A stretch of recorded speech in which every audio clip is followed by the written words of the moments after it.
The fire that they're having at the Notre Dame Cathedral is something like few people have witnessed.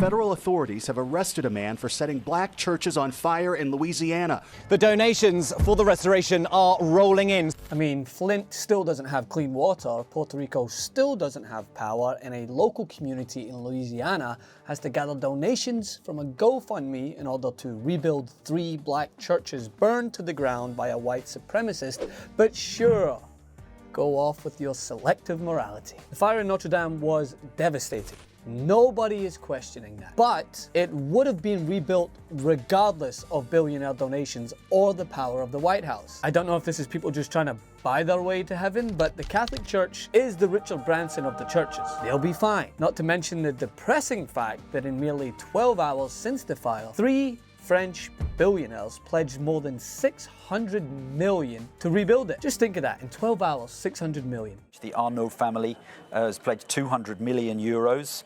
The Pinault family, equally very rich family in France under François-Henri Pinault, 100 million euros. Meaning they have such wealth to spare that could potentially help tackle things like, I don't know, poverty, offering clean water to those in need, and resources. But, as most billionaires do, they choose not to. But what the reaction to this tragedy demonstrates is the selective morality that oozes out of elites, and none more so than this administration right here in America. That's right, here on American soil, last week 3 predominantly black churches were burned to the ground by a white supremacist. And what have we heard from the White House? Nada. What about donations? You kidding? Compassion? Doubt it. What about a meaningless tweet about putting the fire out with water cannons that would destroy the entire infrastructure? Nope, not that either.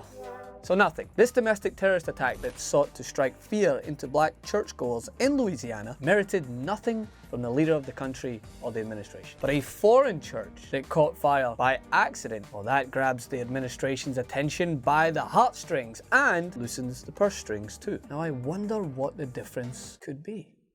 Maybe it's the same reason that Flint still remains without clean water. Maybe it's the same reason that US citizens in Puerto Rico remain without power, waiting on Congress to pass a food stamp funding bill in order for them to eat. Maybe, just maybe, it's because to the elites, helping other elites will always seem like a better investment of time, money, resources, and compassion than helping those less fortunate or in marginalized communities who are really, really in need. But anyway, if you happen to have a few bucks spare, instead of adding to the already bottomless rebuild Notre Dame purse, maybe you'd like to help rebuild the churches in Louisiana right here. For more on this, come over to my Instagram at Francis M. Maxwell. Love to hear what you have to think on this. Support independent media right here. Did you like this video? Then great. Never miss another breakdown video by hitting the subscribe button below and ring the bell to get notified whenever we publish a new video.